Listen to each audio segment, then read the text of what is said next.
ஒளியின் மொழி யூடியூப் சேனலுக்கு உங்களை வரவேற்பதில் மகிழ்ச்சி. நாம் அதிகாலையில் எழுந்து விளக்கேற்றும் போது இந்த ஸ்லோகத்தை சொல்ல வேண்டும். இல்லக விளக்கது இருள் கெடுப்பது, சொல்லக விளக்கது ஜோதி உள்ளது, பல்லக விளக்கது பலரும் காண்பது, நல்லக விளக்கது நமச்சிவாயவே.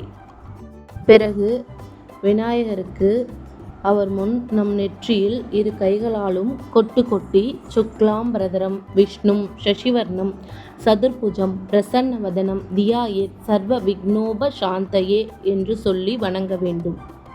இவ்வாறு செய்வதால் நாம் செய்யும் எந்த ஒரு செயலும் வெற்றியாகும். பிறகு நான் முந்தைய காணொளியில் சொல்லியது போல் தியான பயிற்சியை செய்ய வேண்டும். தியான பயிற்சியை செய்து முடித்து கண்களை திறப்பதற்கு முன்பாக நமக்கு வேண்டியதை கூற வேண்டும். நன்றி.